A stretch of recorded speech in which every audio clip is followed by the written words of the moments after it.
Hey guys, happy Friday.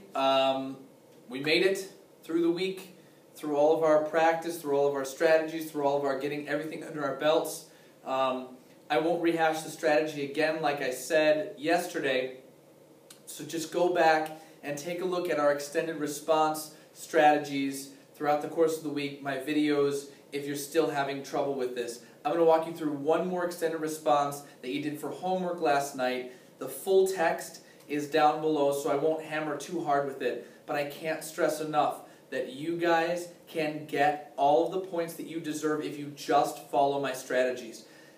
I still have some people not following the strategies, and it's not just to beat a test, it's because that's quality communication. How to write an introduction, how to set up an essay so that your reader knows exactly what you're talking about, how to vary it enough, how to give enough evidence that your reader is actually understanding and connecting to what you have to say, because after all, that's what's at the core of writing for communication.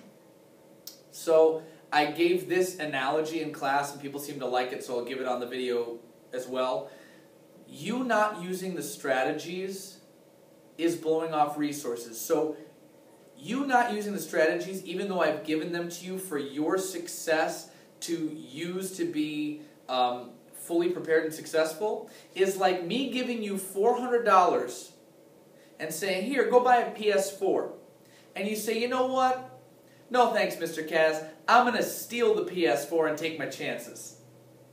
Why would you do that? I'm giving you the resource. You can eliminate all of the headache, all of the hoping that you don't get caught, all of the hoping that you... Guys, I give you strategies for a reason. It's not to give you more work, it's to make you thorough, to be absolutely clear, to be fully understood so that you can make that connection with the reader. So what that the reader is a person grading your assessment? It's still a reader that you need to connect to. Don't forget that. So remember as we're going through this that the reason we come up with a quality introduction that says everything we're going to talk about in short form, that's just what you do in an introduction. That's what an introduction is supposed to be. It introduces your reader to what you're going to talk about. The body paragraphs, they're separated out by idea, by individual idea, and you support them because people want you to support your point if they're going to understand you and if they're going to connect to the information you're presenting. We want a quality conclusion because we want to wrap it all up for our readers so they remember, oh yeah, right, that's what this was about at the end. And it closes and it puts that final punctuation onto your piece and says, this is a complete piece of writing. Now we're going to start at the introduction again because in this case, when you're writing on your ELA assessment, sometimes you run out of time to finish. Well, if you don't answer the questions fully, you don't get full credit, and you probably don't even get very much credit. Well, if your introduction is sound, and it does everything that the strategy says we should be doing, you can actually get 2 points on just your introduction. Crazy, I know, but I'll show you exactly how. Using our question that we broke down in class today that you had for homework yesterday. It says, both articles, Race to the Klondike and All About the Klondike Gold Mines, discuss the challenges faced during the gold rush. Compare the challenges portrayed in both articles. What were the causes of the challenges? What resulted in these challenges? Use details from both articles to support your answer. In your response, be sure to discuss the challenges faced during the gold rush as portrayed in both articles. Explain the causes of these challenges. Explain the results of these challenges. Use details from both articles to support your answer. Well, most of that is repeated information. It's repeated tasks, right? The only sentence that's not repeated will wind up becoming our thesis statement because it's first overall. It lays out the entire task for you, whereas the bullet points lay out how you're going to go about accomplishing that task. So, if we're going for the overall thesis as our first sentence, we didn't even have to do anything to that first sentence in the question.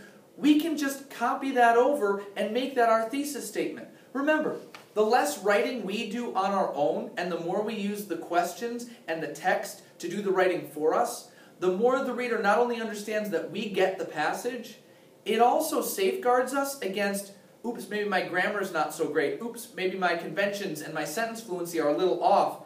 Well, if we know that these articles are published, they've been gone through for sentence fluency and conventions, and you can trust them to steer you in the right direction when it comes to your grammar, your punctuation, your sentence structure, all of that stuff. So it accomplishes a lot of purposes just to use the text that we find. So you'll notice that I just repeated that first sentence. Both articles, I should say repeated that because that's what today's discussion was about. But it says both articles, Race to the Klondike and All About the Klondike Gold Mines, discuss the challenges faced during the gold rush. Verbatim means word for word from the question. Well, now we have to use the 3 bullet points to lay out our next sentences because remember, the number of bullet points is the stuff we have to hit in the introductory paragraph because it's the stuff we're going to talk about, but we also have to have that overall sentence. So take the number of task-based bullet points, add that overall topic sentence to it, that overall thesis statement to it, and you've got the number of sentences you need in your introduction. So, first bullet point. It says, discuss the challenges faced during the gold rush as portrayed in both articles. Well, I'm just restating the question, giving a basic answer. That's our strategy. Both articles portray different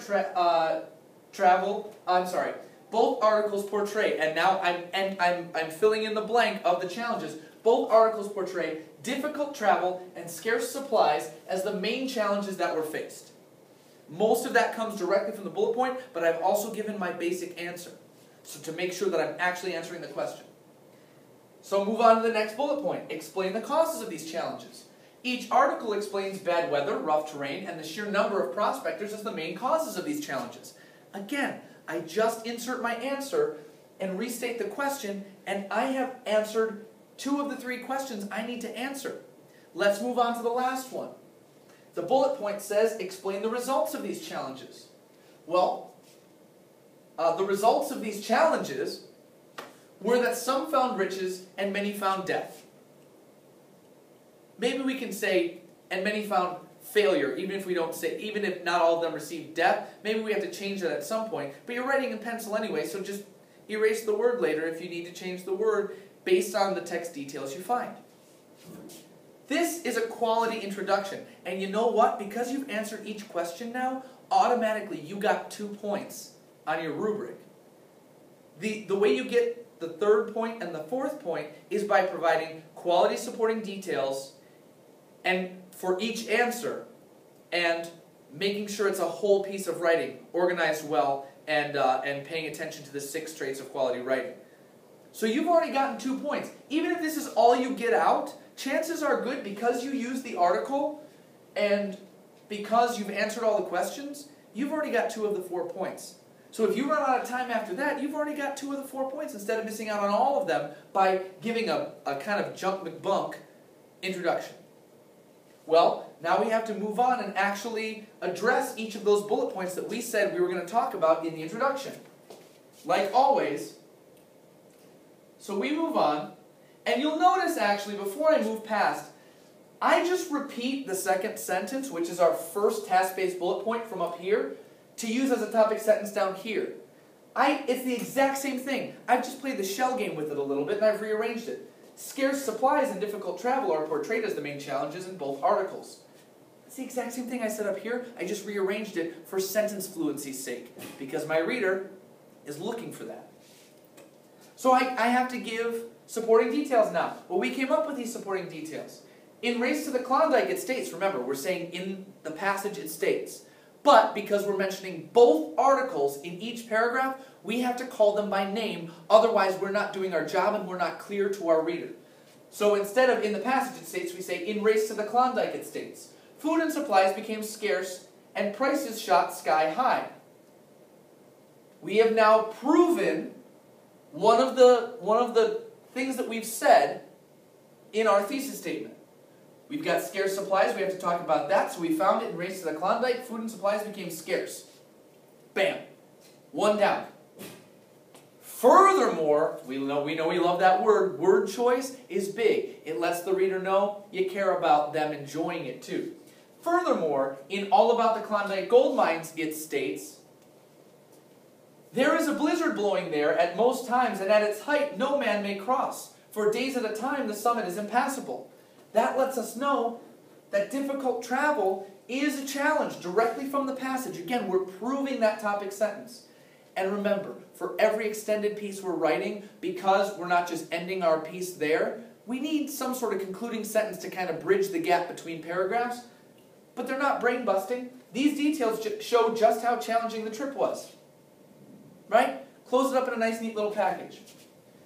Now we move down. And again, you'll see that I've used what I wrote in the first paragraph and just reworded a little bit to get my topic sentence for the third paragraph.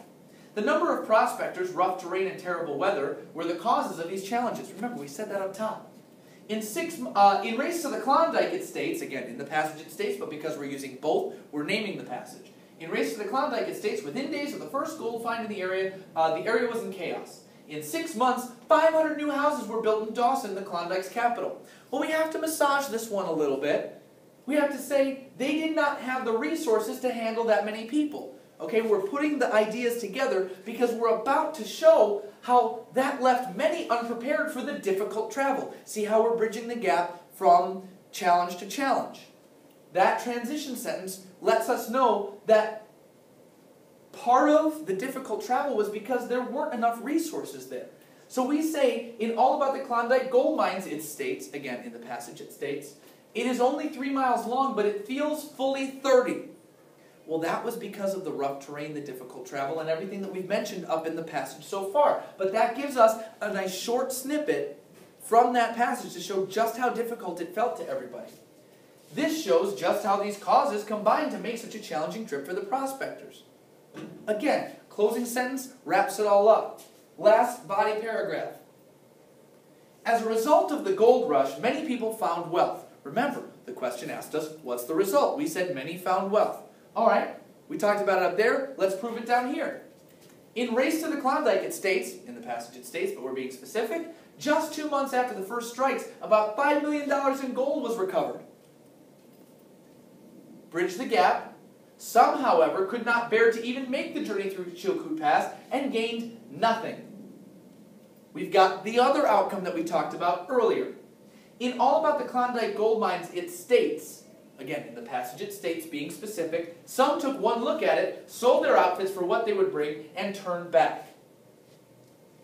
Let's wrap it all up together to show that it's all part of the same idea. This shows that although some succeeded, many failed at finding their fortunes.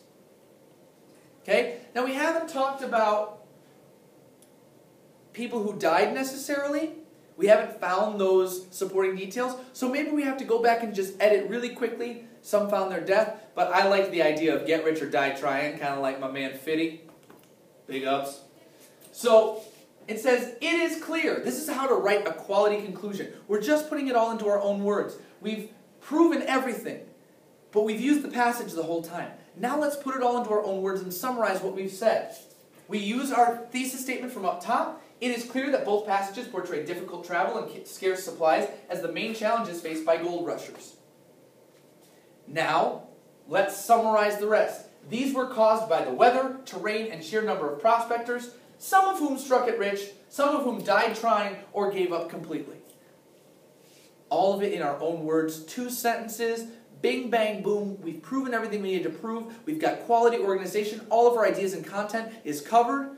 We have some voice in there with our linking sentences. We have quality word choice with things like furthermore and using other vocabulary from the passage. We've got our sentence fluency taken care of by altering our sentences just a little bit. Our conventions are taken care of by using mostly the question itself and the passage. Guys, we have a quality 6 traits of writing, piece of writing, and we're going to get 4 points if we make sure all of that's in order.